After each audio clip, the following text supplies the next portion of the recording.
Brad, I had a really weird dream last night. Hit me. You're familiar with the humble hedgehog? The humble head? I mean, I'm familiar with hedgehogs generally. I think they're humble. I feel like a hedgehog is a humble animal. I was just making sure that wasn't a capital H, like there's a cartoon character called the humble hedgehog or something. Hold on. We got to stop talking about this. I just emailed it to myself. I'm saving that one. That one's really good. But no, I had a dream last night that I saw a hedgehog in my backyard. And as far as I know, we don't have hedgehogs. Hedgehogs are like a Europe thing. They're not endemic to California. Wait, they're not even endemic to the continental United States? I don't believe so. Everybody, look, you know how I feel about animal influencers and the fact that I do tend to follow, like I have a chinchilla person, I got some guinea pig people, got a bunch of corgis and dogs and cats, and I have a hedgehog person. Okay. And she does, she builds little hutches, little houses that are hedgehog sized in her backyard, and then puts things that hedgehogs like to eat inside them and little cameras, and they come in and they do hedgehog-y things inside their little house, but only during certain times of the year, apparently, for some reason. But I'm pretty sure she's in the UK. Yes, I'm looking at it right now. There are no hedgehogs native to Australia and no living species native to the Americas. Yeah, I think the closest we get is a porcupine, which also I've never seen in the wild. Oh, wait, is there a distinction? Yeah, porcupines have spines and hedgehogs are just cute. I thought hedgehogs also had spines. Well, they have spines, but they're not like barbed and pokey like porcupine. They're like a little prickly when you pick them up, not, ouch, get this thing away from me. I don't get the sense that they're prickly even. I think they're just like, what's the least prickly thing you can imagine? It's like one of those succulents that doesn't have spines. Sure, yeah. Yeah, I imagine that they're like the rodent equivalent of a succulent. I'm looking at side-by-sides. There's definitely a distinction in spine severity. Yeah, like porcupine, like we had an Irish setter one time that got into a porcupine, and it was bad news for her. Like she had barbs all in her face, and it was awful. That does not look nice. No. Speaking of animal influencers. Yeah. Where do you land on Punch Coon? What? Punch the monkey? I don't know this. Wait, what? Okay, maybe you're better off then. Is the Punch the monkey's name, or do you punch? Yes, Punch. Punch is the name of a baby monkey at a zoo in Japan. Oh. It's kind of sad. I don't know if we should get into it. But I haven't fully consumed all of the lore. I've just kind of encountered it in passing. But the monkey was separated from its mother, or its mother died, or it was raised as a baby by humans. I'm not clear, but there was definitely a lack of socialization and parenting in a natural sense. And then this baby monkey was later introduced into a group of other monkeys that did not know it. Were they rude to it? They have been rejecting it largely for the most part. And it's a small baby animal, so of course it's very cute and sympathetic. And also they gave it a stuffed monkey as a surrogate mother. And wow. So that's messed up. For large swaths of the last couple of weeks, there have been videos of this baby monkey being I'm going to say more bullied than brutalized, not violent, but the other monkeys have definitely been pretty physically unkind toward him. And then he immediately goes and runs and clutches the stuffed monkey that he is using as a mother in a way that is like a Disney movie level tragic to watch. Okay, so two things. One is that when I went to Google and I typed Punch the Monkey, I got page results and hearts fall from the sky with Punch the Monkey's face on them. That is a route straight to Bonsai Buddy. Yeah, the second thing is no. Google, the search page had things dropping from it. Oh, literally. Like they made an event of it. They're celebrating this monkey on monkey violence. But the second thing is that I feel like Punch the Monkey is really kind of a metaphor for 2026 and the state of the world right now, because I feel like we've all been rejected by our moms and the best thing that we can get is a shitty stuffed animal. Yes, we're all clinging to some kind of surrogate for any amount of solace we can find. Yeah, that we're desperately clinging to, trying to find a moment of peace in an otherwise grim world. Anyway, welcome to the podcast.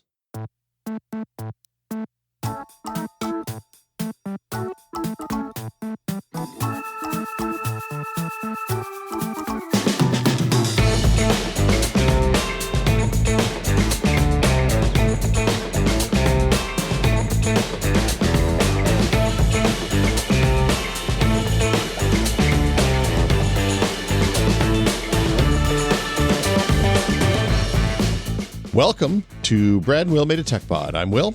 I'm Brad. I strategically made a poor decision to drink in the middle of water, to be clear.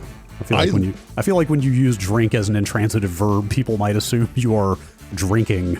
Yep. Which I am not doing at 8 in the morning here. Right. I was drinking water, but right in the middle of the intro. Anyway. It could be gin, it could be vodka. I'm not judging. Yeah, we're just here to make a podcast. There's a long history of people talking into microphones with barely controlled substance abuse problems. Boy, that's for sure. But yeah, welcome. Hello. Hi. I'm freaked out by this monkey story. How did I miss? I've not seen anything about Punch the Monkey. He's a macaque? Yeah. Wow. A snow monkey? You got to say that real careful. Macaque. Yeah. Macaque. I think that's pronounced macaque. Yeah. It's wow. I believe he is like slowly being accepted. Maybe he's just an asshole. Yeah, that's definitely come up. That's the maybe the child has bad vibes argument has surfaced a couple of times for sure. He could be like the Hitler of monkeys, and the other monkeys sussed it out and were like, "Hey, man, I want nothing to do with you." I can tell this whole story is getting to me by the gut revulsion I feel when I hear you say that. Well, look, I don't have any personal connection with Punch. Don't you talk about Punch that way? Why did they call him Punch if all he's doing is getting beaten up by the other monkeys? Yeah, that's so questionable, perhaps. Yeah, that's it's pretty rough to watch. Like when the human caregivers come in to feed and stuff, he just runs and grabs onto one of their thighs and refuses to let go. Desperate for any look, if you need something that's a little cuddlier and a little more warming and endearing, the Marine Mammal Rescue on Twitch does sea otter live cam 24/7, and look. If you're pro mollusk, you're going to have a hard time with it, but otherwise, pretty good. Okay. All right. But we're not here to talk about mollusks or otters or macaque or... if people want to write in about those things, I guess we are, but... I mean, yeah, or other... I think... Wait, are hedgehogs echidnas? I think that's what they are, right? I believe, if I can find the tab I just had open, yes. Actually, maybe not. Sometimes laying eggs. That's weird. I don't think I want to try to even read most of this taxonomy. What, you don't want to talk about the spiny anteaters, quill-covered monotremes, egg-laying mammals belonging to the family Tachyglycidae? It is of the order Eulipatifia? Yeah. Or something. Okay. It's too much like quasi-Latin for this hour. Echidnas aren't actually hedgehogs. Yeah, there we go. I think that's the whole Sonic and Knuckles dichotomy, right? Wait, Sonic and Knuckles aren't both hedgehogs? No, Knuckles is an echidna, famously. And only now that you're saying this do I realize they must have introduced him as an echidna as a foil to the hedgehog protagonist. I mean, I often have said that the egg-laying mammals, the monotremes, are the evil versions of the other non-egg-laying mammals. Yep. Suck it, platypus. Yep.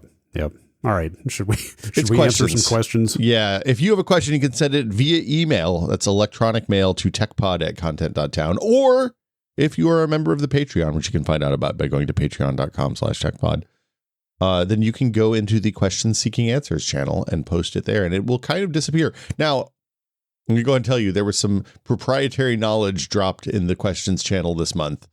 So you should know those questions do disappear after a moment, but if somebody else happens to be in that channel at the same time, they will see exactly what you write, and there's nothing we can do about that. So don't post secret stuff in there. Send secret stuff via email. Did you redact? There's at least one message in here with some large redacteds in it, and did you do that? Someone put a place that they worked that I know that they would get in trouble for posting, and I did some redacting. It's a big, giant company. I think we can do that one first if you want. That one... is exactly the one I was talking about. Yeah. So, all right. Well, now that we've talked about it, I guess let's go ahead and read it. It's the Notepad++ one? Yeah. Okay. Yes. We got a lot of feedback on Notepad++. Yes. Like, some people were of the, yo, man, this is just one developer doing his thing for free. Leave him alone. Be nice to him. Because they thought we were mean about the way we said that he kind of muffed the security alert. I thought our discussion was pretty descriptive in nature and not necessarily judgmental. I mean, look, if there's one thing that doing the FOSSPod taught me, it's that we should all be nice to our open source maintainers, and you shouldn't yell at them ever. Yeah, and also, it was, I'm not an expert here, but from my perspective, it was largely the fault of the hosting provider, but also it seems like again, as we said last week, the updater was maybe lacking some fundamental checks against integrity of updates, but anyway. Yeah. Anyway, To be All continued. Right. Yes, Ian is the author of this email. From a security researcher perspective, at Redacted, the Notepad++ event caused a lot of noise for us, and you were spot on with it being targeted at corporate software developer folks. Notepad++ is widely used by software devs, and it also happens to be a common approved editor for production environment machines that can edit, run, and deploy code in production. While I wasn't directly involved in the investigation at Redacted, a colleague of mine works in containment-focused efforts, and a lot of folks found themselves with non-functional work laptops and production laptops after that event happened, because we went with the better to be safe than sorry containment approach and just nuked a bunch of laptops. A lot of people were worried it was layoffs, but no, just security. For alternatives to Notepad++, you hit on the gold standard of Sublime Text. You mentioned VS Code, which is pretty heavy for just text editing, but a neat thing there is that you can actually run the text editor piece of VS Code separately. It's called Monaco Editor. It's an NPM package, and you use a browser as a text and code editor essentially with it.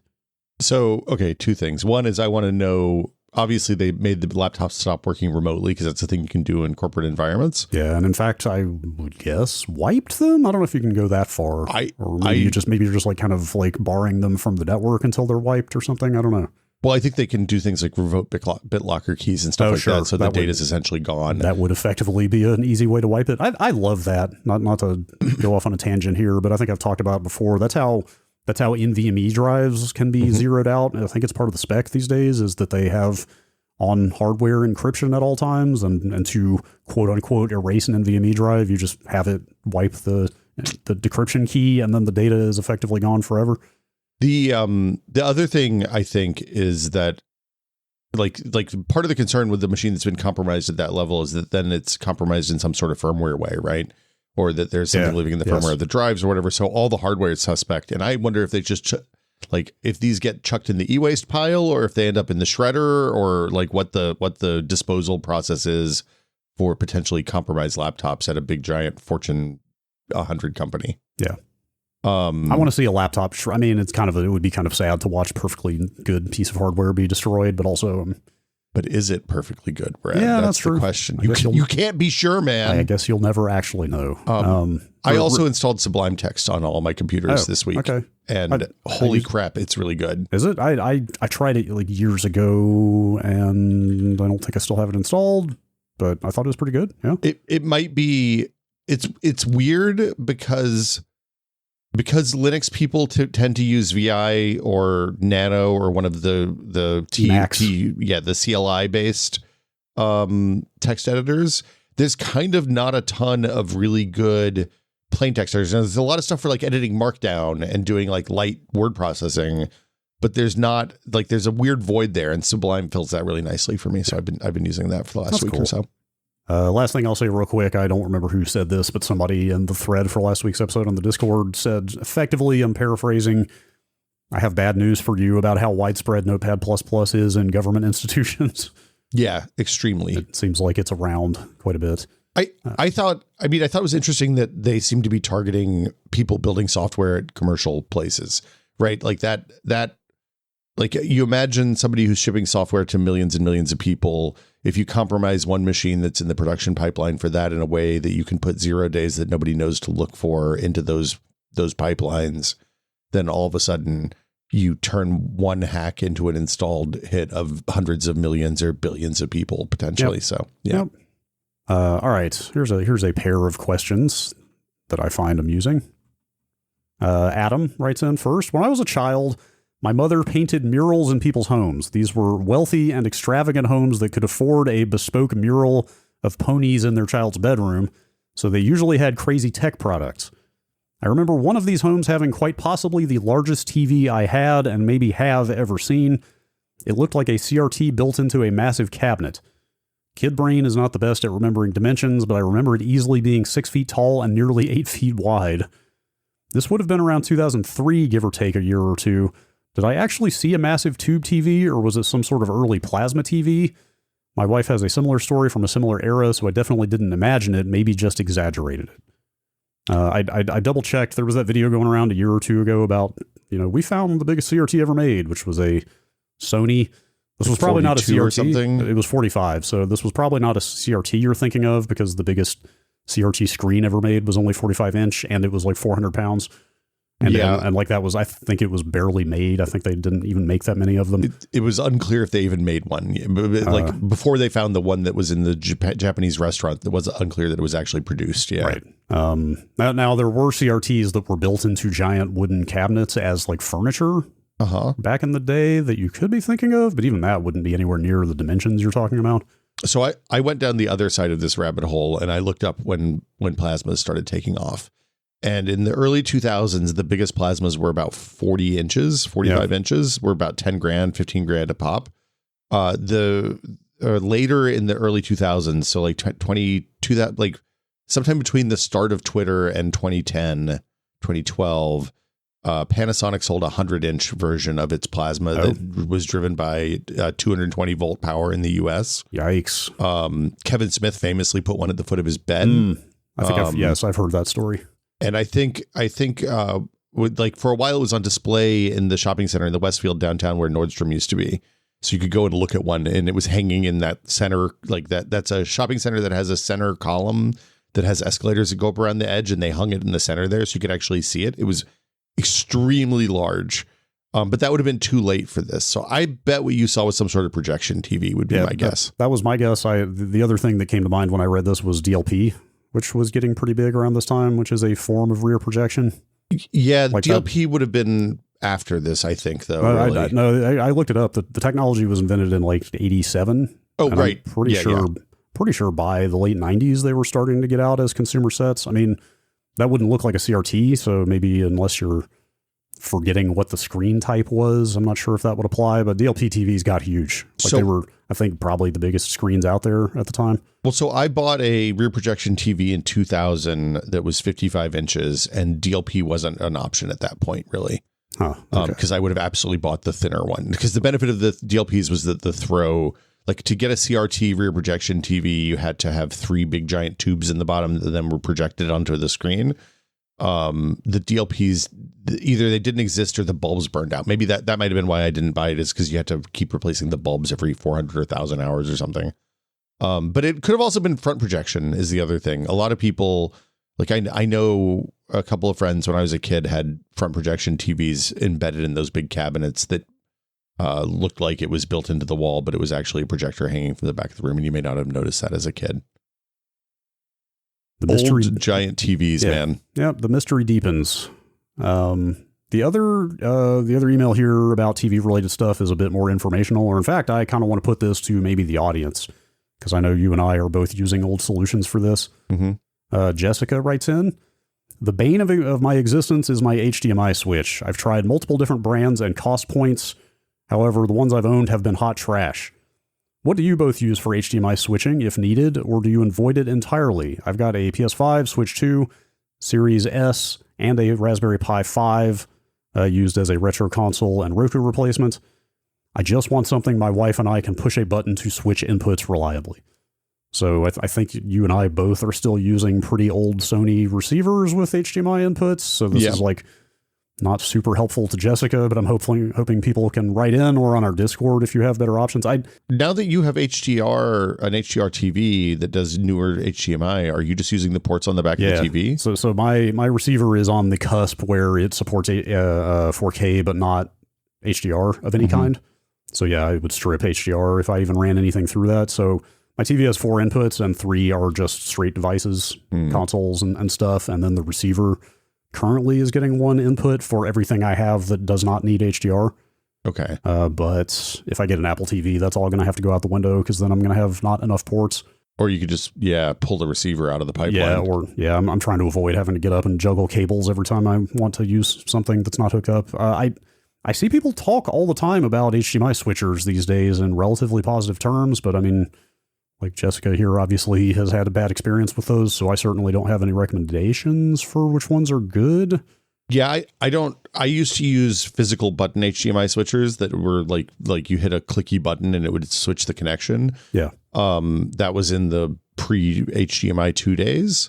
I'm using that receiver still because I'm still on a non-HDR TV, so it's great. But also, The only things I have plugged into the TV these days are a Switch, the Xbox Series S, and the Apple TV.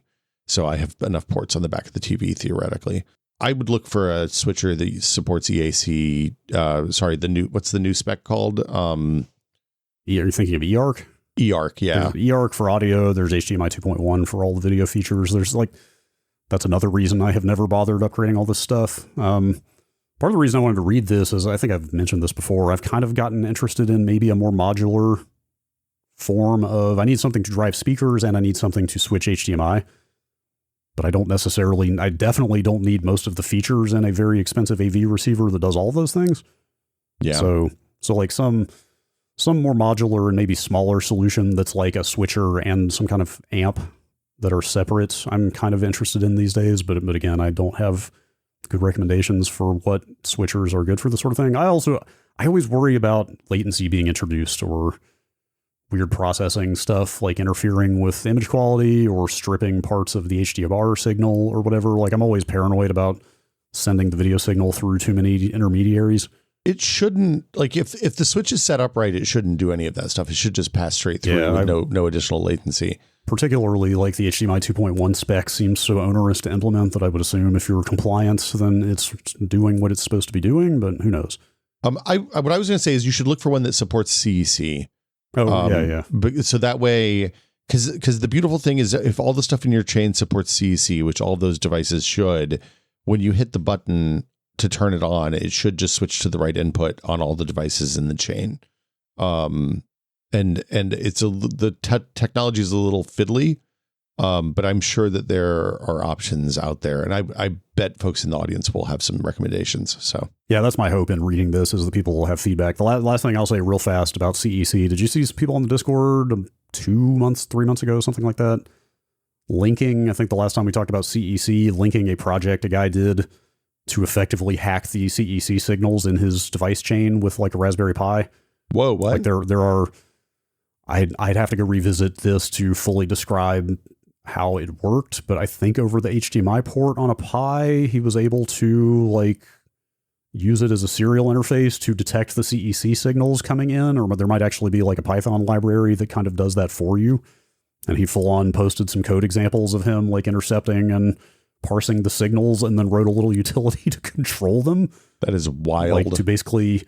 It was basically to like adjust the bad behavior of some of the devices that are, which we talk about all the time. Yeah. Like some things, like some consoles behave badly, like they always want to change inputs when they're turned on or whatever. There's like undesirable behavior in the way CEC devices will sometimes take control of the TV, and this guy basically was like writing a layer to stop some of that stuff from happening. It was fascinating. I really need to go back and revisit that.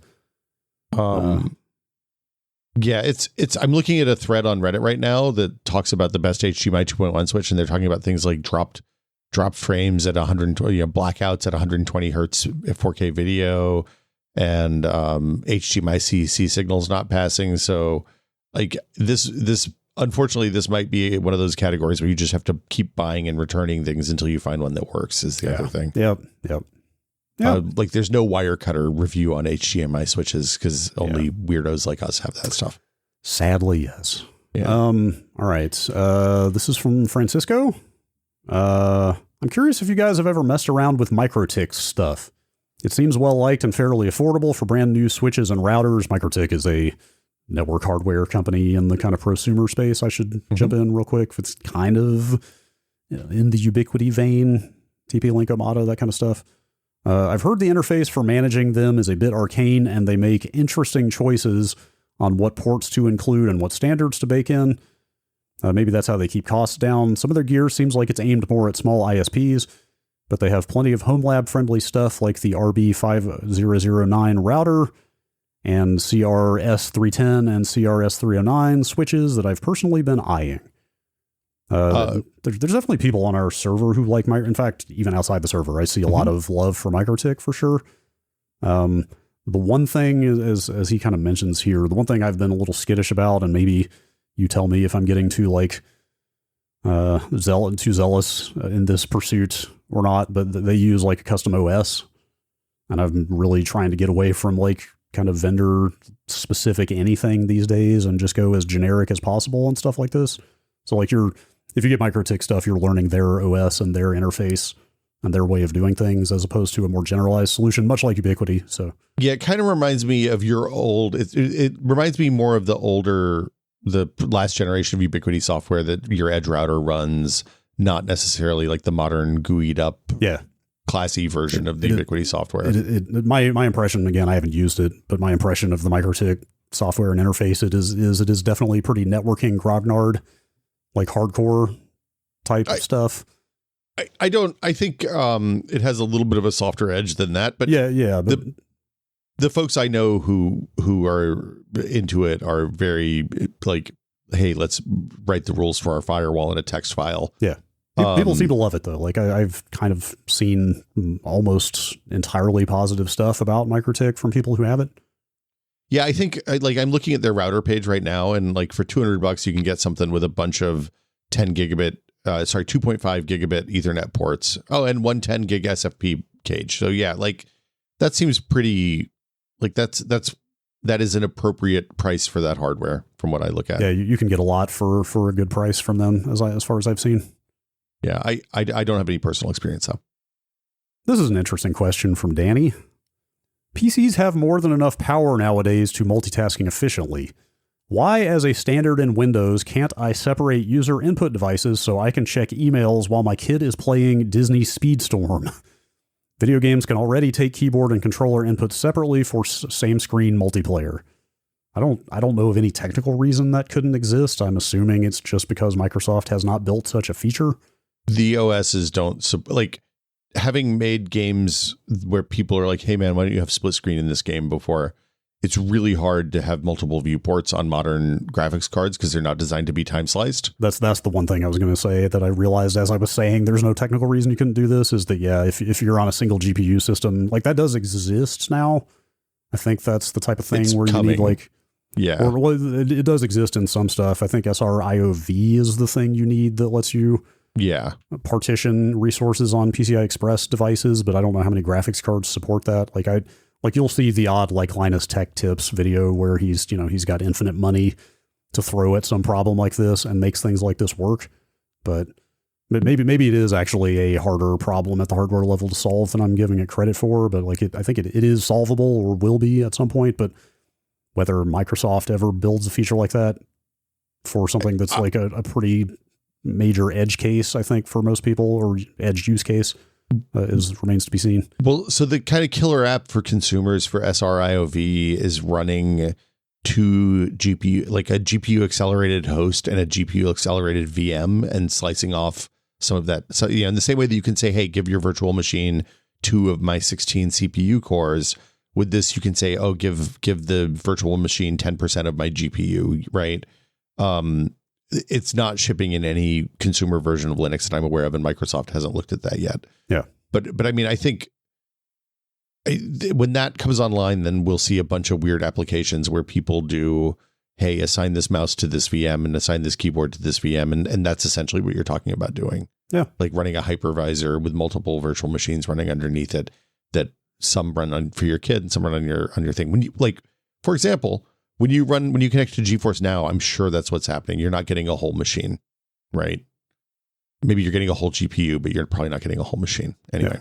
Yeah. Of course, NVIDIA, has access to slightly more exotic hardware to make things like that work than the average consumer at the moment. But yeah, hopefully we'll get there. I mean, and the other thing is, it's always the business decision, right? Is like, how many people are going to use this? And is it just cheaper to, like, rather than building one giant beefy computer that 3 people can use at a time, is it cheaper to do that? Or is it cheaper to use, to buy 3 cheap computers? Right. And like having started, like when I worked for my congressman, he had a Wang mini computer, which was a giant, like, filing cabinet sized computer that had, or 3 filing cabinet sized computers from being real, that had 5 terminals hung off of it, and 5 people could use it at the same time. But if somebody was doing a mail merge, then the whole damn thing got slow. So like, it's like shared resources means that you have shared problems, and often not desirable. Yes, fair. As a quick aside, I have kind of enjoyed boning up on, I guess you'd call it the colloquial terminology for old computers that were used back in the day. Like when you say mini computer, that was mini relative to like mainframes. room sized or refrigerator sized computers at the time. And then I gather that microcomputer is what kind of desktop size, like traditional personal computer sized computers were called when they first came along. They quickly replaced that with personal computer because that made more sense, right? Because it was a one-person computer versus a shared computer. Yeah, but it does kind of throw you for a loop when you hear a mini computer these days and have to remind yourself that, again, it was mini compared to a gigantic computer. So even a mini computer is quite big. It was a trip because that mini computer had some basic software that you could run on it, but it also had a couple of like custom programs that they had written that were basically for generating mailed responses, like physical mail responses to letters from constituents. So like as an intern there, one of my jobs was to open up all the mail and type in what the person was pissed off about or needed help with. Oh God, by hand? By hand. I guess there was no OCR widely available at the time. Not in 1993 and 94, no. And so like you got a fair amount of, hey, my disability got canceled or my VA benefits are having problems or stuff like that. And those you'd hand off to the person in the office who handled that stuff. But then if it was just somebody who was pissed off because they worked at a jeans factory and NAFTA was going to destroy their life, then you put them in the pro or anti. You went to the NAFTA category and then you went to the pro or anti. You had to suss that. The 18-year-olds were in charge of figuring this out. And then you had to type in their name, address, and like a note from their letter, which was usually handwritten in some unintelligible scratch, and then send that, put that in the database. And then at the end of the day, we generate a mailing list that was like, hey, just wanted to let the congressman got your email. We really appreciate the feedback. Here's how he feels about this issue that you're upset about. And most of the time it was one of 20 form letters that got sent back. But sometimes you had to come up with a new form letter for a topic that somebody, like if somebody was upset about the watershed for a TVA lake, then you had to take that and the chief of staff had to write an email and then we had to take it to the Congress. But it was a whole process. Yeah. But the Wing mini computer, man. At least somebody was reading the letters. Yeah. I don't know if that's still the case these days, but anyway, the point though is, I mean, that is the answer to this question. I think for now is that it's certainly way easier and probably also cheaper to just get like a $200-300 mini PC that can run Disney Speedstorm or whatever it was. Like you can get very cheap computers to do things like that now. Yeah. I mean, this is also a good opportunity for shit running downhill where like you next time you get an upgrade, not that that's an easy thing to do in the season of our memory discontent, but next time you get an upgrade, you kick that old machine downhill one notch and the kiddo gets an upgrade. Yep.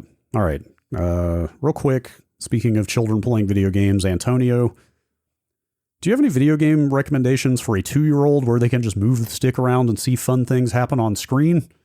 I firmly believe in Patrick Klepek's philosophy of not forcing my interests on my kid, but my toddler is always intrigued when she sees me play games, and she took to fidgeting with gamepads around the house at like 6 months. I've tried sharing the controller with her a few times in Geometry Wars Retro Evolved, where she moves us and I shoot, but we die in just a couple of minutes. Sadly, there's no God mode or infinite lives in Geometry Wars, Everyday Shooter, or even Vampire Survivors. Also, she eventually tries stealing the whole controller from me, so if I ever found a game we could vibe with, I'd even try modifying the controls to split them across 2 controllers. Consoles are good for this, though I think I can tinker with something custom by using software like DS4 for Windows. Got any advice or recommendations?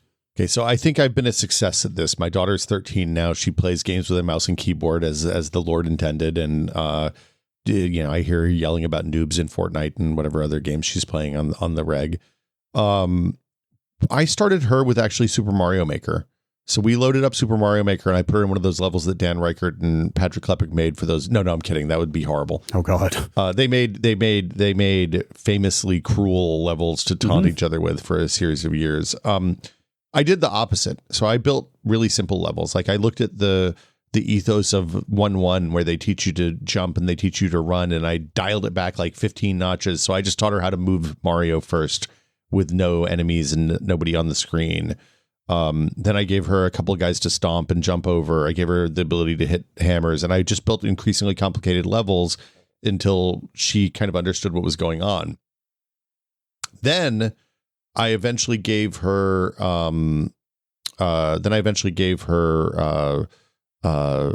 access to the building controls, right? And I taught her how to build levels, and she built levels to see if I could beat them, which was challenging. And that led to her wanting to play like Mario and playing more Mario games. We played, it turns out a lot of the kind of, I guess it's maybe Wii U era on Nintendo platformers have pretty good kid modes where, like, in Yoshi's Woolly World, what's the one that came out on the Wii U? Yoshi's sounds right. I should remember that. Anyway, one of the yarn games, Yoshi's Crafted World, maybe I think is what it is. I think those are both games. There's definitely a Woolly World. There might also be a Crafted. Anyway, that's correct. They had a mode where you could play both of you. Once she got the gist of the platformer controls, then we set her up in one of those where if she fell, then she just got bubbled, and then I had to pop the bubble so she could come back out again. And like the penalty, some of those even do things like when you fall down into a hole, it just bounces you right back out again. Yeah, I think like Super Mario Wonder on the Switch has some, like most of the recent Nintendo games do have some level of assist like that. Yeah, it's like an extreme little kid mode, and that was enough to get her over the hump. And then eventually she was like, "Hey, why don't you die? Why do you die when you go in the hole and I don't?" And then you have to have a hard conversation. Well, no, but it ended up being like sometimes that was really cool because like she would fall and she would fall in and get bounced back out, and I would be dead, and she'd have to bring me back to life, which was like a real moment of joy for her. She's like, "Look, I did something Dad couldn't do." And like that was some of the stuff that made her excited to keep playing games. But mostly your kids just want to spend time with you, right? Especially at that age, like you're their favorite person, and you and the other parent are the favorite persons, and spending time with them is incredibly valuable. And so figure out the things that they're into. Like I play Roblox games with my kid. I play Minecraft.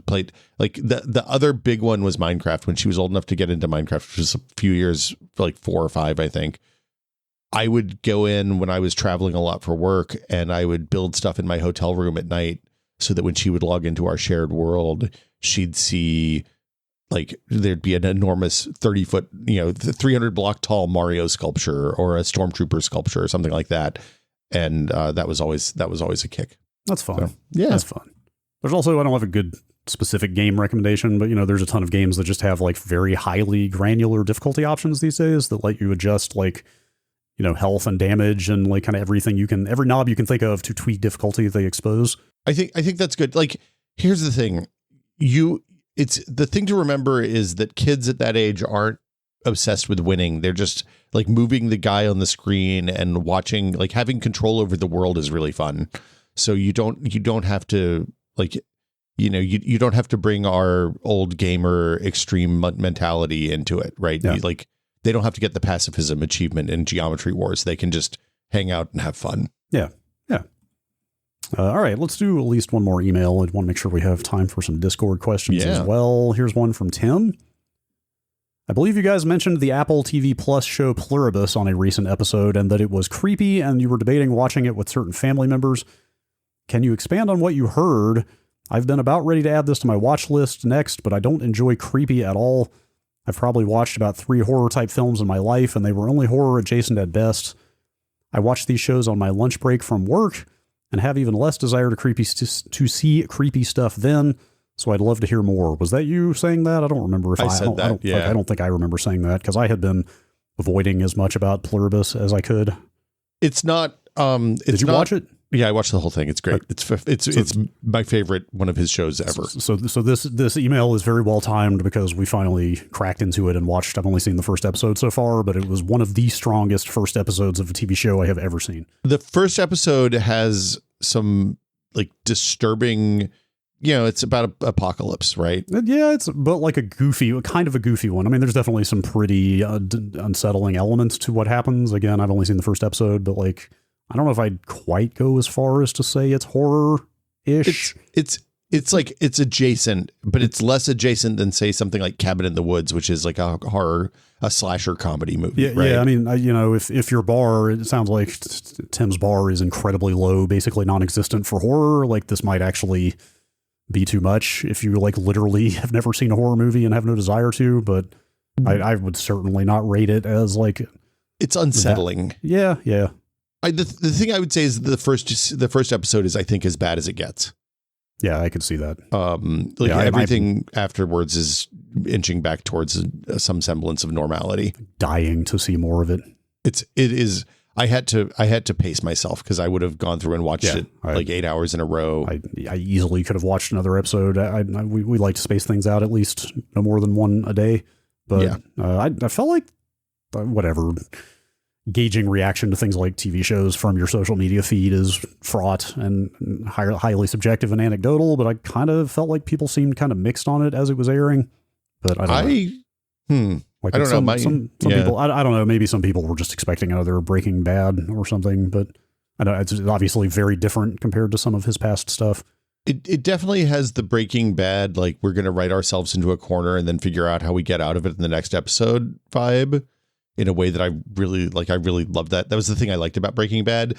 It's another anti-hero show, but it's not as an unlikable anti-hero as what's his name is in Breaking Bad.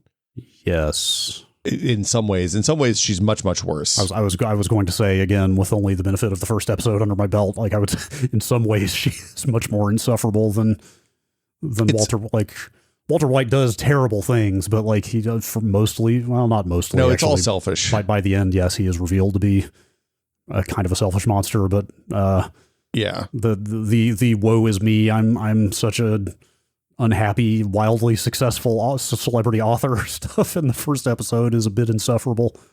But her agent or whatever, I don't want to talk too much about the show, but she is called out on her shitty attitude for how privileged she is by a person in the first episode. So. Like the show is very aware of that. It's very good. It opens with some real Contact vibes too, which I love. Yeah. Yes. Like one of the better like society falling apart rapidly depictions I've seen in a while. It's way more fun than something like Don't Look Up, which I found incredibly real and impossible to ever consider watching again. Yeah. Yeah. Anyway. I would watch it. I watch the first episode. If the first episode is not too much for you, you'll be fine. Yeah. Is the TLDR. Cannot wait to watch more of that. Okay, let's get into some Discord questions here. Tactical Tug, frequent asker. I know you've touched on the subject a couple times over the years, but could we maybe get a full 3D printing episode at some point in the future? I've done a dumb and gotten deep into the rabbit hole of the printing hobby. Would be great to get your opinions and or experiences with it. Maybe ask Norm to join as an expert too. So I've bought some 3D printed stuff lately. Okay. Just like under desk mounts for stuff that I want to hide that like is specific for that particular piece of equipment and stuff like that. My Motu audio interface is held up by a 3D printed, like bespoke, custom designed mount. I'm holding it right now in my hand. Yeah, I have a project that I am kind of excited about right now that's pretty stupid, but that would really benefit from 3D printing. Okay. And also, I've been watching the people making whistles, like our friend of the show, Dan Sinker, and some of his Chicago cronies are printing tens of thousands of whistles a week right now. And the utility seems there finally. And the hardware is not that expensive. The plastic's easy to get. It seems like maybe I should get a printer again. Yeah. Yes. It's time.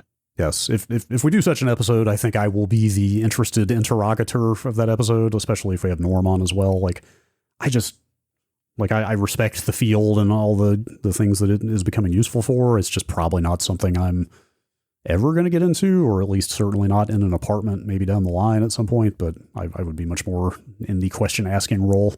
Having sat in a room with a 3D printer printing ABS for years and years and years, I don't ever want to be sitting in the room where the printer's going again. Yep. I don't know that Norm's doing all that much printing anymore, but anyway, I can ask him. I'm sure if he is, he'd be willing to come on and talk about it. I think the FDM printers, especially like the stuff that Bamboo and some of those folks are doing with decent speed FDM printing, is pretty remarkable. So cool. Question from Max. What purpose do PCI Express retaining clips serve when the cards get screwed into the case anyway? Trying to remove a GPU next to a Noctua NH14 brought me to the brink of madness. I've definitely been there. If there weren't a retaining clip on the slot, it wouldn't have been an issue. I don't have a good answer for this. I don't know if you do. I know the answer for this. Well, okay, go ahead. So in the olden times, back in the day, before they started putting the retaining clips. So what Max is talking about is the little clip on typically the first or second PCI Express slot that kind of latches into that U-shaped notch at the end of the slot. And you have to push it down to release the card when you pull the card out. This is on the right end of the slot, to be clear. Yeah. And in the old days, when you had single slot GPUs where you only had one bracket, you would often, when we would get systems shipped to us from Maximum PC, we would often receive a Dell or an HP or something, and it would get to the office and the GPU would be rattling around inside the case.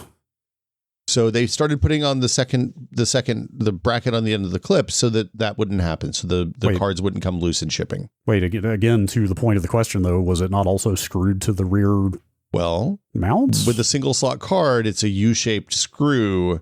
It's not, the screw doesn't go through a hole. It's just it just slots in. So it was able to work its way out? They would wiggle loose, yeah. Wow. Multiple times we had them show up with the GPU or the CPU cooler. That was the other big one, just flopping around in there. So they added the retention clips so that they could ship more reliably. Interesting. As cards have gotten heavier, it's more important because they will, like a card that weighs as much as a 4090 or something like that will get loose over time. The thing I will say is that newer, especially nicer motherboards tend to have retention bracket release mechanisms that are away from all that. Yeah, like a button off to the side that you usually can access better. Although, as you say, as with many nice motherboard features, unfortunately, those are often limited to the very expensive models. Yeah, the trick that Gordon and I used to do at the Maximum PC lab is that you would grab a slot cover. Mm-hmm. And just slide that down the back of the video card, and you could hit the edge of the pusher with that usually, to pop them loose. There's all sorts of innovation in this space because everybody knows it sucks. Asus has a new thing on some of their new motherboards where you kind of tilt the card once it's unscrewed in a weird way, like you apply a certain pressure in a certain direction, it just releases automatically. But that was so confusing to people that they had to put a sticker on the slot before you put the card in so that people knew that the feature was there so they didn't break the retention mechanism apparently. So yeah, it's not look, if I have to ship a PC these days and I'm putting a big giant video card in it, I usually ship the video card and the computer separately. Yep. That's the way to go. In fact, I was sitting here thinking, why didn't they just do that in the first place? But of course, the big point of a pre-built computer is you don't have to put it together yourself. So yeah, most people would not accept that. Like honestly, if I'm carrying a PC someplace, even in the car, and it's not laying flat on its back so that the motherboard is down and the gravity's pushing the card into the slot, I usually take the GPU out. Yep. That is the way to go, I think. The last thing I'll say real quick, because I've done this before, it is possible to non-destructively remove that clip from the slot. On the ones that it's just a clip that you can, on the ones that there's like a weird button or lever mechanism, you almost never can. Yeah, although in that case, hopefully things are arranged in such a way you don't care because it's easy to just push the button to get it out. But I had that problem because I bought an NVMe drive with a heatsink on it, and the socket on my board was so close to the slot right above it that it could not get the drive into the socket because it was. But you could just get in there. This is a cheaper board, but you could just get in there and like very gently bend it outward and take it off, which I did, and then put it back on when I stopped using that board. It was just fine.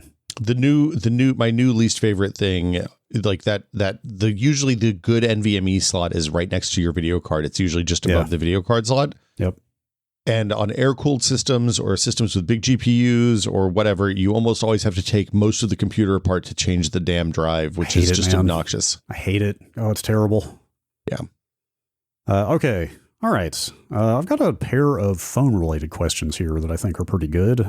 Pat McC. When did the average person start having a cell phone?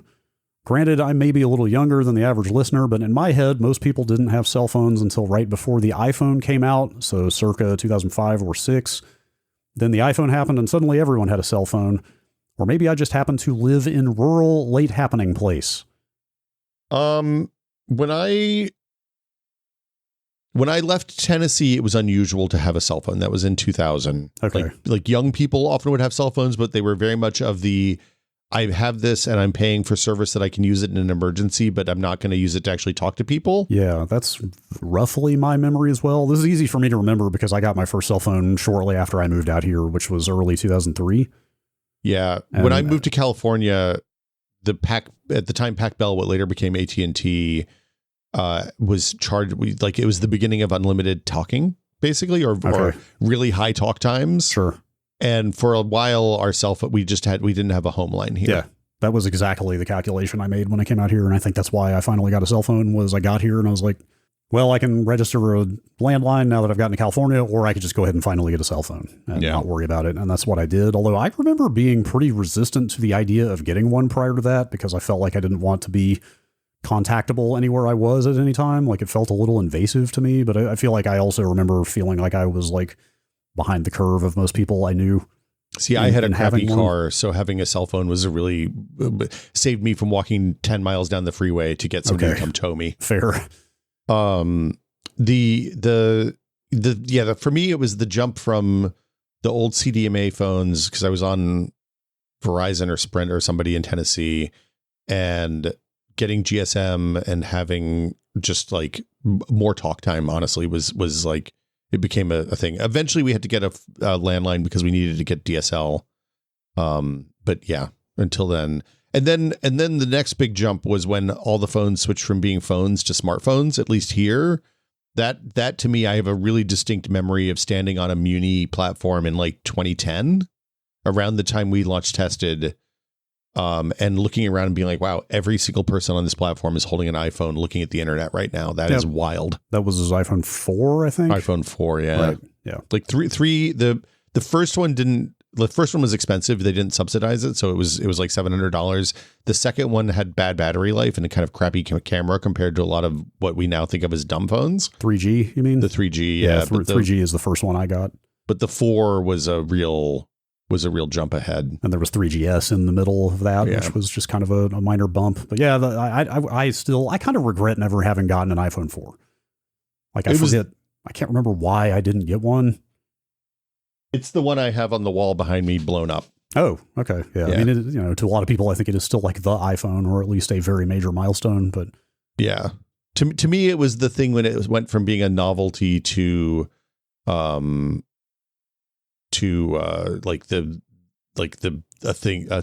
must-have technology device. Yeah, and it was the first one to double the pixel density on both dimensions, among other things. Like, I know it did a lot of things, but in fact, I think probably the thing it did was doubling the resolution on the X and the Y. Like, I think that was when they came up with the Retina display term, right? But I just remember thinking at the time, like, that is an impossibly high resolution for such a tiny screen. Why are you doing that? And then you see it and you're like, oh, that's why.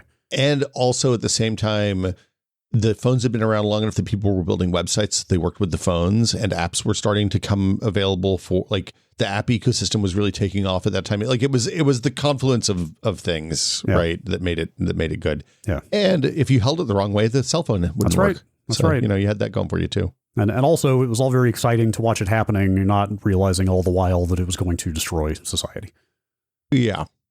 But anyway, Hal Seeker has another phone question here. More of an existential question. Are phone numbers becoming functionally useless? Every day, my work and cell number get bombarded with at least 20 spam calls. My work service provider does an excellent job marking them as spam. My Pixel 9 does an equally proficient job. But what happens when someone you may not know is actually trying to reach you? Have our Pavlovian reactions to an unknown number and the immediate decision to dismiss the call or mark it as spam created an environment where the use of a phone for contacting someone is functionally useless? I wish I had a better answer to this question other than to say, like, yeah, kind of. The Verizon anti-spam tool that that you get free if you're a Verizon member now marks the spam calls pretty reliably. Yeah. But it was horrible when I was applying to jobs actively and would get random calls from recruiters. And like, I had to pick up every friggin' phone call that I got if I was waiting for somebody to call me. Is the spam marking happening at the carrier level, not the phone OS level? Oh, both. Yeah. So the Verizon tool, there's an API apparently that can mark that can tag something as spam from the Verizon tool, but also it seems like the phone does it as well. Got it. Okay. So, yeah. Yeah. I mean, I've had this experience literally in the last 2 weeks, and I was in one case waiting for a call from a doctor that I had not called before. So I didn't know what their number was going to be. Same thing with a financial service. Well, and often the doctor calls are unknown. Like my doctor's always unknown, which means it's going to get the spam filter if I'm not careful. Or the call was coming from a scheduling office, which was not the number of the main kind of front office. And so I had no idea who to expect call from. it led to me picking up and answering what were not entirely spam calls. I mean, they were not like literally like scams. They were other, I guess you'd call them legitimate. They were like upselling type call. Yeah, kind of. It was just like spam. It was like a call. Well, it was a call from my bank trying to upsell me on, like, do I want to engage with their, you know what I mean? It was just like, it was, they were calls targeted to me, not just like random scams, but they were still people I did not want to talk to because I had no interest in their services. And yes, it is a nightmare, and I don't know a solution other than legislation that currently will never happen. Look, if you want to win a national public office, then come out and say, hey, I'm going to fix the phone problem. That really seems like that could actually gain a lot of political currency in the current climate. Like, people are really fucking fed up with stuff like this. And like, I bet there are a lot of people that would pledge their lives to a candidate who literally ran on an unshitification platform. Look, like, I'm making phones work again. It seems like remember when the phone used to ring and you were happy about it? You're like, oh man, somebody wants to talk to me. That's cool. I like talking to people. Yeah, I'm trying. That's so long ago. I'm not sure if that ever happened for me, but sure. I was doing a Resident Evil Requiem video for PC World, looking at frame times in that game, because it's kind of wild how for not a twitchy game, they've done a really good job making it feel like it's fast, even at like 30 frames a second with full path tracing and everything turned up. But there's a scene at the beginning where the phone rings and one of the heroes has to pick up a phone that's just sitting there, and she has to pick it up, and it's like, man, I wouldn't pick up that phone. There's no way I would pick up that phone. That's the most unrealistic part of this whole thing. That's the true horror. Yeah. This is an interesting question from the Waj. A weird thing happened recently. I found out there's a whole AI-generated internet footprint around my high school band 20 years after we stopped playing shows in our hometown. It's built almost entirely of pages scraped from a few lyrics that we posted online as kids. It felt equal parts flattering, eerie, and most importantly, out of my control. You've both created work that's reached far more people than I ever have. When you see your work echoed back at you through algorithms, summaries, or content you didn't create, how does that make you feel? Do we really own our work once it lives online? No. Yeah, I guess that's the answer. Once you post it, it's gone. Yeah. You can't get it back. I haven't really had that experience though. Maybe you have. Or maybe I just don't go looking for it. I see people, like, I don't go looking for it, but occasionally it pops up. Like, my daughter occasionally will come out and be like, hey, Dad, is this you? And I'll be like, yeah, that's me. Some of the stuff that I tested has been kind of evergreen, like some of the food stuff and some of the coffee stuff and things like that. Like, I think that AeroPress video that we shot in the Sausalito office, like the 5th day I was at work, has been James Hoffman posted in video, like references it in videos occasionally, because it's one of the first AeroPress videos on YouTube. Like, it's always weird to see that stuff show up. The big one for me, I think, is the picture that Norm took of me wearing the original Oculus Rift, which haunted me for years, to the point that, like, I've told this story before, I'm sure, but like, I went to pitch days where people would pitch their VR startups on a stage in front of a bunch of spectators and also a handful of VCs. And there were 8 pitches that day, I think, or 9 pitches that day, and 5 of them had my picture in them. Great. By the time the third one popped up, I laughed out loud, and the guy who was doing the pitch was like, "What are you laughing at?" And I was like, "That's me. Everybody's using the same picture of me in these pitches." Nobody had put that together. No, that you were sitting in the room. No, that nobody realized that I was sitting in the room. Yeah.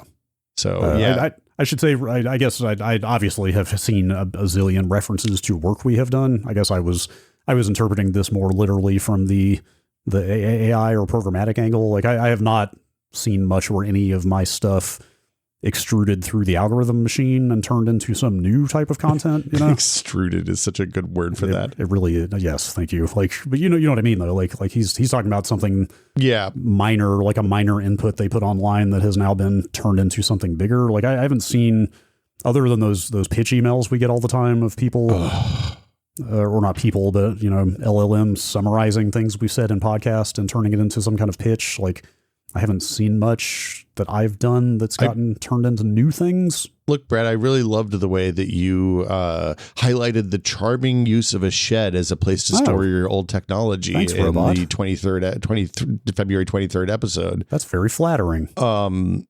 Yeah, I don't.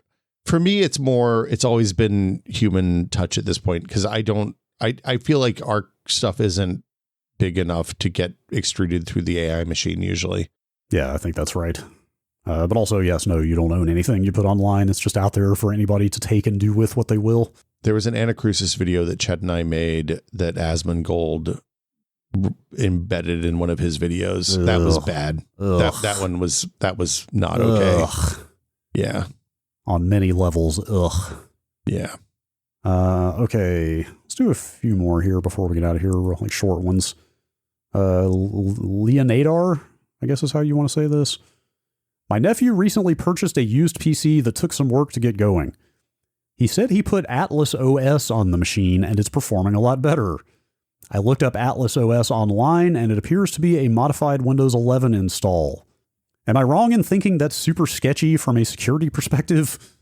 Yeah, it'd be a cold day in hell before I use any of that stuff. Yeah, so I've been aware of Atlas OS, and there's another one called like Revi OS or like Revolution OS, I think, which purport to be Windows distributions, which is not a thing that exists. Like, yeah, Windows distros is not a thing. They are just modified installs of Windows. I did look up Atlas OS again last night, and I think at this point, I don't think they are distributing modified ISOs, to be clear. They'll do an ISO injection for you if you want. Yes, it is. I believe it is a thing you pair with an ISO.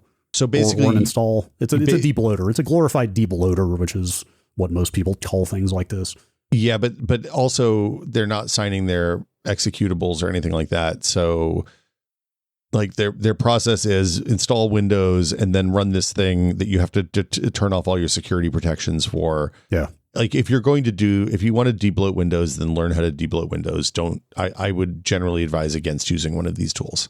Yeah. Same thing like running the LTSC version, which is the basically embedded terminal version of Windows. Yeah, which you're not going to get security updates for in a timely manner. A lot of the features are not implemented in the same way.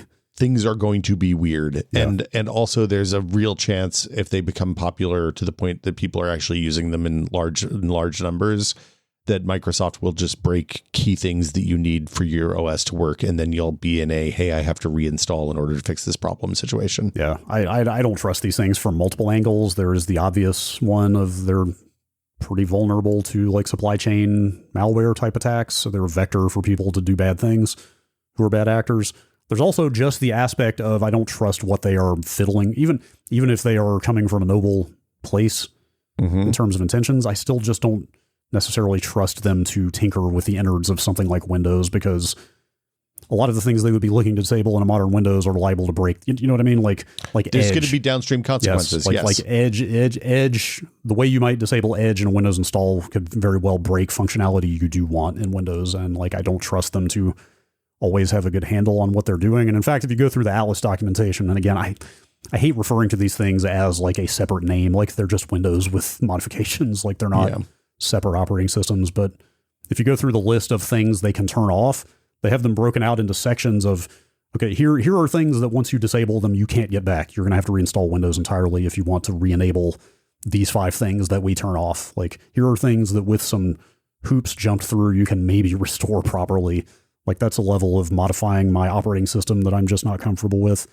And the kind of the difference with something like Linux, where there are actually distros where people have intentionality about things that they change about how the OS works, is that fundamentally Linux is designed to be kind of interoperable with other software. So you can use different systems to do the same things, because at a low level, the systems are designed to communicate in a generic way, right? Yep. So like when you draw a window in X Windows or Wayland, it's basically the same processes that you're sending commands that are just text commands that get sent over a pipe between one process to another. And Windows doesn't have that. So like they're trying to mimic something that doesn't exist on Windows in a lot of ways. Yeah. And the results are going to it's going to be fine right up until the moment that it's not. And the way that it is not fine is TBD. Yep. Yeah. If you really want to strip down an operating system to this degree, you should just use Linux. Or alternately, go to one of the 50 million guides on places like Tom's Hardware, PC World, that tells you how to turn off all the Copilot stuff and all the Bing stuff, And because there are registry keys for that. And in a large part, that's what these people are doing. It's the stuff that goes beyond that that's bad. And also it's packaging it as like the way they present it feels really gross to me. Yep. Agreed. Also, there's maybe some self-flagellating aspect of this to me of like, if you're going to use Windows, you should bear the full brunt of its shittiness because you need to know. But that's more of a subjective position. I will tell you, it's way easier to switch to Linux than you think it's going to be. Yeah. Like, it is much less painful than I expected. Yeah. Yep. Just go give Mint a shot and go from there. Okay. A few more quick hits before we get out of here. Modest Ghost. Any thoughts on the ESP32? Just wanted to know what your thoughts are. Man, I have seen this pop up so much lately. The TLDR on it is it's a little microcontroller that has Bluetooth and Wi-Fi built in. And very cheap is the other thing. Very inexpensive. There's also a framework for it called ESP Home that basically lets you connect it to Home Assistant. So people are using them to make really inexpensive things like Home Assistant connected CO2 sensors and air quality sensors and motion sensors and all sorts of other stuff. It's been on my list to futz around with. I haven't had time yet. Same. I don't know about you. I have a list. I have a tiered list of would like to do projects. And the top tier is stuff that is critical in some way. It's like getting my NAS backups going finally, because I need backups because that's an important thing to have. It's doing something interesting with that VPS I paid for every month, besides letting it sit there idling on IRC, which is not a good use. You know what I mean? There's projects that are... Are you protecting a channel or something when you doing IRC? Just farting around. I miss IRC. You op me? Yeah, sure. Plus op? I miss IRC is really what it is. Yeah, we could set up an IRC channel on it.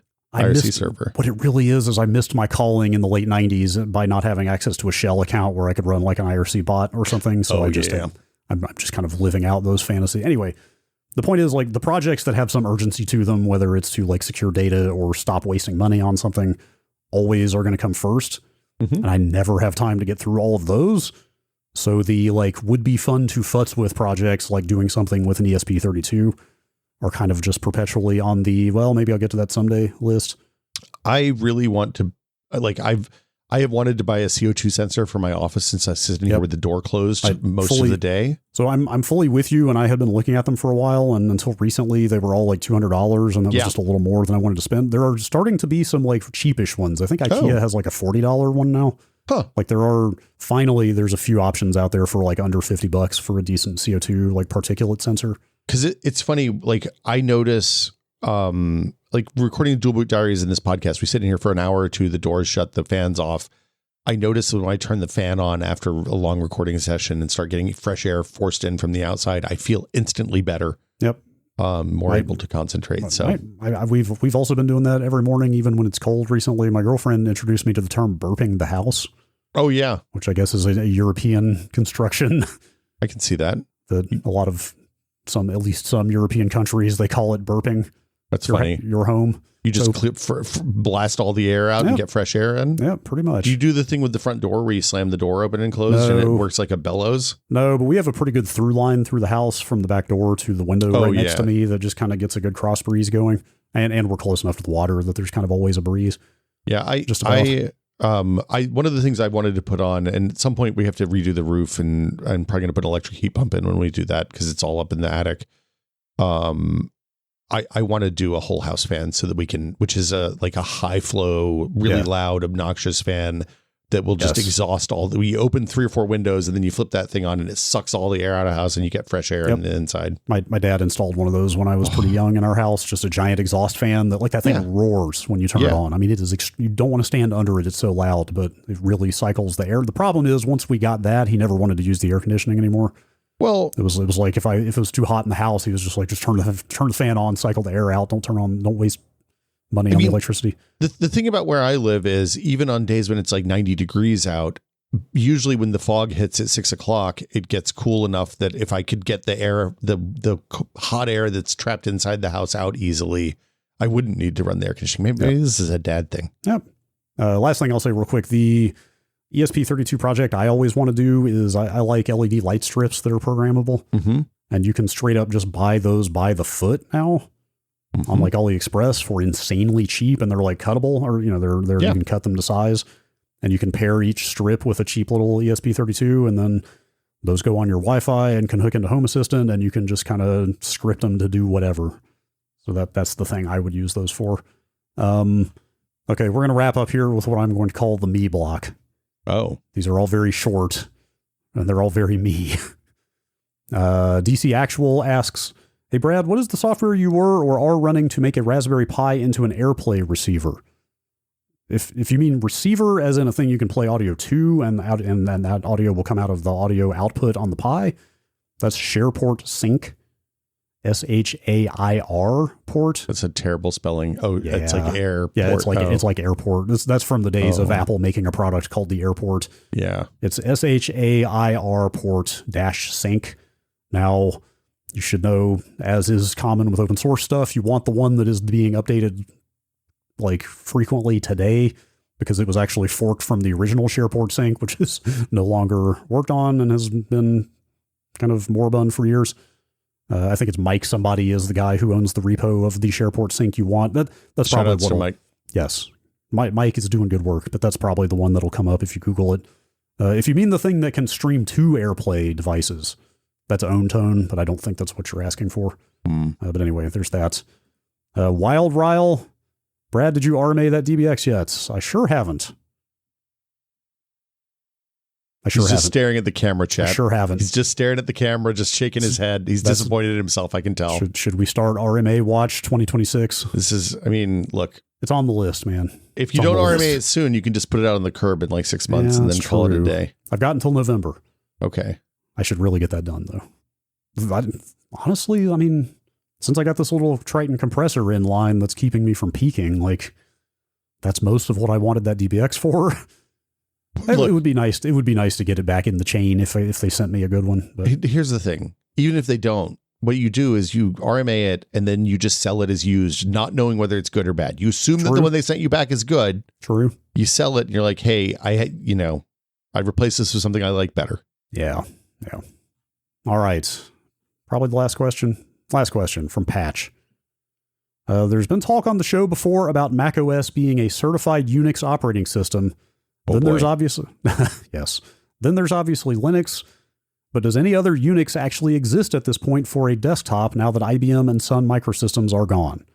Well, IBM's not gone. They're just not in the Unix business these days. Not exactly in the Unix business. So this isn't quite the question you asked, but I have the entire list of certified Unixes in front of me. Wait, is BSD not a certified Unix? No, absolutely not. He says knowing the answer to the question. Absolutely not. Also, Unixes, Unices. Unixy? I'm going to say Unixes. Do you know the original spelling of Unix was UNICS?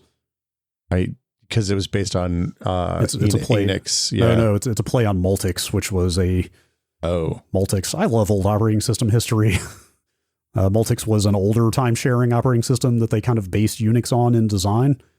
So Unix was just a kind of a joke name, basically, as if we were making the single version of Multics. Look, anyway. on this Unix list, I see a BSD in here. Okay, well, wait, what are you looking at? Because that's the not Wikipedia page, the list of Unix systems. No, that's like Unix likes. Oh, we're talking about what we're talking about here is that the Unix name was passed from corporation to corporation and is now owned by somebody called the Open Group, and they only will certify your operating system as a Unix if you pay them money. It has to pass a ton of like technical checks and functionality tests. B, you have to pay them money to have the certification. Of course. Here are all the Unixes still in existence. Mac OS, IBM's ZOS and AIX, Hewlett-Packard's HP UX, of course, and Unixware and Open Server Release 5 and 6 from the SCO group. That's it. Those are the Unixes. It's funny. Those are all the closed source ones too. Well, I guess. Yeah, I don't know. Is mixed. I don't know. Yeah, they're absolutely like you can compile and run the kernel of Mac OS. That's open source, but yes, most of these are for enterprise. And in fact, if you filter, I'm sorry, it's probably more than most people want to know, but there are actually multiple Unix standards. So like some of those I just rattled off are actually part of the Unix 95 standard. Oh yeah, of course. Everybody loves Unix 95. It's everybody's favorite 95 OS. Let's see, Mac OS, is part of Unix 03. See, it's funny. This family tree says it's derived from Unix version 8. Which one?